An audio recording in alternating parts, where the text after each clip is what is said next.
DNN24 സ്വാഗതം. ഇത് ചെമ്പഴന്തിയിലെ വയൽവാരം വീട്.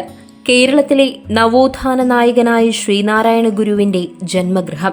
തിരുവനന്തപുരം നഗരത്തിൽ നിന്നും ഏതാനും കിലോമീറ്റർ അകലെ ചെമ്പഴന്തി എന്ന ചെറുഗ്രാമത്തിൽ ഇപ്പോഴും ഈ വീട് കേടുപാടുകളില്ലാതെ സംരക്ഷിച്ചു വരുന്നു.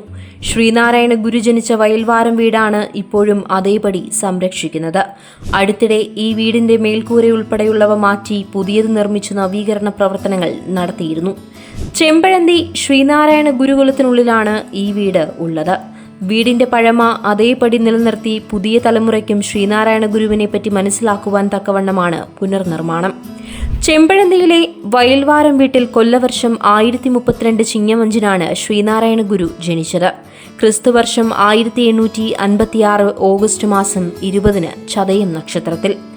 വയൽവാരം വീട് വളരെ പഴക്കം ചെന്ന ഒരു തറവാടായിരുന്നു. അക്കാലത്തെ ഈഴവരിൽ മെച്ചപ്പെട്ട ഒരു വീടായിരുന്നു അത്.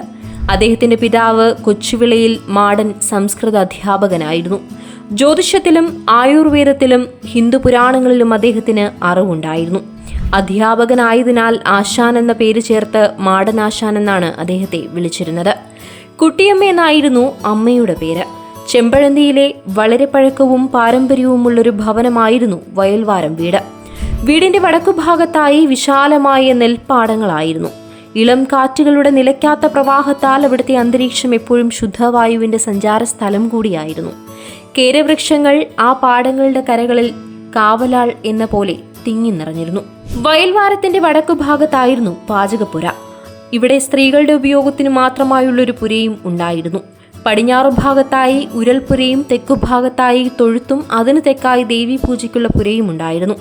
കിഴക്കുഭാഗത്തായി 2 മുറികളും ഒരു തളവുമടങ്ങുന്ന അതിഥി മന്ദിരവും അതിന് തൊട്ടു പടിഞ്ഞാറ് വശം തെക്കുവടക്കായി മറ്റൊരു കെട്ടിടവും ഉണ്ടായിരുന്നു. ഇതെല്ലാം ഉൾക്കൊള്ളിച്ചുകൊണ്ട് ചുറ്റുമതിലും നിർമ്മിക്കപ്പെട്ടിരുന്നു. കിഴക്കേ മതിലിൽ മേൽക്കൂരയോടുകൂടി ഒരു പടിപ്പുര ഉണ്ടായിരുന്നു. ഇതെല്ലാം കൂടി ഒന്ന് സങ്കല്പിച്ചു നോക്കിയാൽ വയൽവാരം വീടിന്റെ അന്നത്തെ പ്രൗഢിയും പെരുമയും നമ്മുടെ മനസ്സിൽ നിന്നും മായുകയില്ല. ഗുരുദേവന്റെ ജന്മഗൃഹമായി ഇന്ന് കാണുന്ന കുഞ്ഞു വീട് അന്നത്തെ പ്രൗഢിയേറിയ വയൽവാരം വീടിന്റെ ഒരു ഭാഗം മാത്രമായിരുന്ന സുതികാഗ്രഹമായിരുന്നു എന്ന് വേണം മനസ്സിലാക്കാൻ. വീഡിയോ ഇഷ്ടപ്പെട്ടാൽ ലൈക്ക് ചെയ്യുക, ഷെയർ ചെയ്യുക. നമ്മുടെ നാട്ടിലെ നമ്മുടെ വാർത്തകൾ അറിയാൻ DNN24 സബ്സ്ക്രൈബ് ചെയ്യുക.